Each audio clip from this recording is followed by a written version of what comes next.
नमस्कार, माय माउली हिंदी समाचार में आपका स्वागत है। आप देख रहे हैं ये गणेशपुर से रायपुर जाने के लिए रोड है। यह रोड नहीं है बल्कि एक रास्ता बनाया हुआ है। गांव बसकर 35 साल हो रहे हैं। आप अंदाज़ा लगा सकते हैं कि लोग कैसे इस रास्ते से गुजर रहे हैं। ये एक नाला है। अभी बारिश कम होने की वजह से थोड़ा कम बह रहा है। जब बारिश हो जाती है तो ये नाला बहुत भयानक स्थिति में बहता है। और यहाँ देख सकते हैं कि आदमी पैदल भी नहीं चल सकता और बीमार शुमार, और यहाँ से राशन भी लाने को जाना पड़ता है। रायपुर के लोगों को बहुत तकलीफ से ये रास्ते को पार करना पड़ता है। दिसंबर 25, 2000 में गांव शहर को जोड़ने के लिए एक योजनाएं चली। वो योजना इन गांव तक नहीं पहुंची।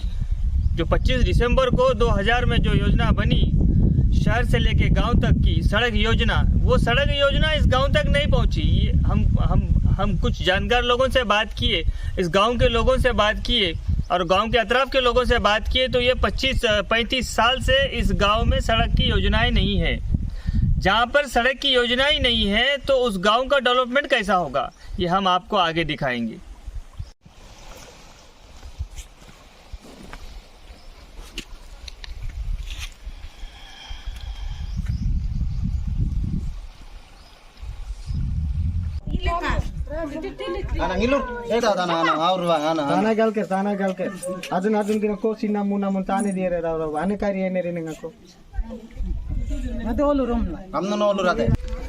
नैनों में था रास्ता, हृदय में था गाँव, हुई न पूरी यात्रा, छलनी हो गए पाँव।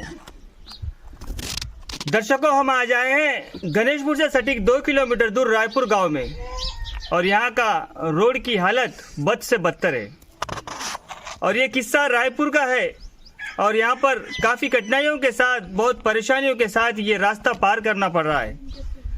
गांव के सामने पड़ते ही एक नाला पड़ता है जो पानी के बहाव से बहते रहता है और वो पानी जंगलों से आता है और वो पानी को पार कर कर गाँव वासियों को शहर के लिए जाना पड़ता है।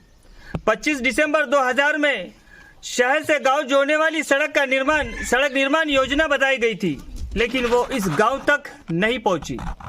कारण क्या है, ये लापरवाही किसकी है या प्रशासन की है, ये बता नहीं सकते।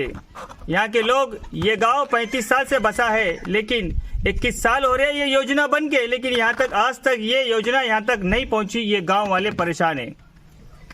इन लोगों को पानी की सहूलत है, करंट की सहूलत है, लेकिन रोड की सहूलत नहीं है। ये गांव वाले कह रहे हैं कि हमें रोड की सहूलत चाहिए, क्योंकि हमें बार बार बेला आना पड़ता है दवाखाने के लिए, पशु को ले जाना पड़ता है दवाखाने के लिए, हमारे छोटे छोटे बच्चों को ले जाना पड़ता है दवाखाने के लिए, और किराना सामान के लिए भी हमें बेला ही आना पड़ता है। यहाँ ऐसी कोई बड़ी दुकान नहीं है जो हम इस दुकान से यहाँ कुछ खरीदारी कर सके। दवाई गोलियां वगैरह भी बेला ही आना पड़ता है और कंट्रोल के लिए तो बहुत ही मुश्किल होती है, क्योंकि यहाँ पर बैल मंडी जाने का भी रास्ता बराबर से ठीक नहीं है। क्योंकि अगर बैल मंडी अगर सही तरीके से जाती तो हम उससे भी अपना गुजारा कर लेते, लेकिन बैल मंडी को जाने के लिए भी बराबर रास्ता नहीं है। कारण वजह ये है कि यहाँ रास्ता ही नहीं है, बल्कि ये पैदल रास्ता है और यह पत्थर है। ये लोग कह रहे हैं कि हम अपने पत्थर को सरकाकर हमारी रोजी रोटी निकाल लेते हैं। ये पूरी पथरीली ज़मीन है और चारों तरफ पहाड़ी इलाका है, और इस ज़मीन को, इस जंगल में हम अपनी रोजी रोटी तलाश कर रहे हैं और हम अपनी ज़िंदगी जी रहे हैं।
राम राम भाजी।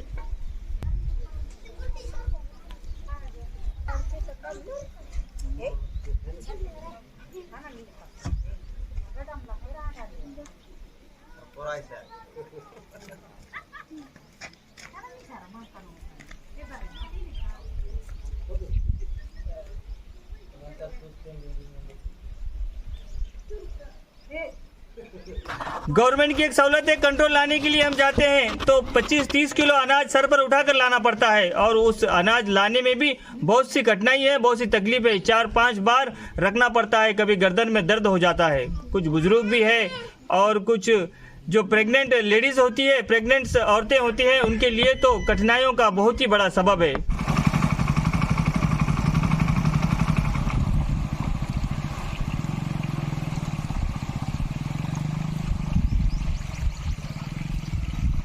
आज हम इस रायपुर गांव में आए तो ये लोग परेशान हो गए, पूछ रहे हैं कि साहब कोई इलेक्शन तो नहीं है, क्योंकि हमें याद है कि हमारे गांव में जब कोई आते हैं तो वो सिर्फ इलेक्शन के वक्त आते हैं और इलेक्शन होने के बाद भूल जाते हैं कि हमें लगा कि आप आए तो कुछ नज़दीकी कोई इलेक्शन तो नहीं है। ये बहुत दिल पे लगने की बात है। और बात करेंगे हम मोती बाई से, मनावी मोती बाई से। ये कह रहे हैं कि हमारे गाँव का हाल ये बताएंगे, ये सुनाएंगे आपको। देखिए ये हमारा కలెక్టర్ దగ్గర మేడం దగ్గర పోయినాము, సర్పంచ్ నేను, కానీ ఇంతవరకు ఎవరు వస్తలేరు, చూస్తలేరు. రోడ్ కోసం మేము పోయినాం, ఇంతవరకు ఏమీ చేస్తలేరు. ప్రెగ్నెంట్ ఉన్న ఆమెను తీసుకుపోయినా గణేష్పూర్ 5 రోజులు ఉంచి మళ్ళా తర్వాత మేము తీసుకుపోతాం. బాగా ఇబ్బంది ఉంది మాకు. అందుకోసం మేము రోడ్ కోసం ఇది చేసినాము. బియ్యం కోసం ఇబ్బంది ఉంది. గణేష్పూర్ దగ్గర ఉంచాలని మేము కోరుతున్నాము. अब ये अगर ऐसे ही जंगलों में रहेंगे और ऐसे ही बिना शिक्षा के रहेंगे तो इनका फ्यूचर क्या, फ्यूचर पूरा ब्लैक हो जाएगा, पूरा बैक हो जाएगा, पूरा काला हो जाएगा। आप देख रहे हैं इस बच्ची को मार लग के है, लेकिन इनके घर के लोगों से पूछा गया तो आप क्या करते थे इसके लिए, बोले तो एक मट्टी लगा रहे हैं और हल्दी लगा रहे हैं।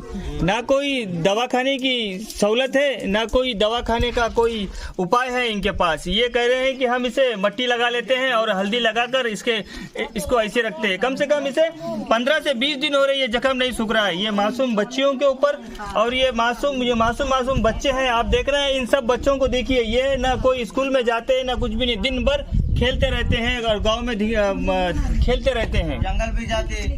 हम बात करेंगे मनावी छिन्नू से, ये गांव के जो पटेल है इनसे हम बात कर रहे हैं। बोलिए पटेल साहब, क्या सर आम्हाला गावात अंगणवाडी पाहिजेल, शाळा पाहिजेल, पुरा नाव असा वर्कर पाहिजेल. आम्हाला पुरा इकडे तिकडे खेळत आहे, वगैरे जात आहे. गावासाठी आम्हाला रोड पाहिजेल, एवढाच.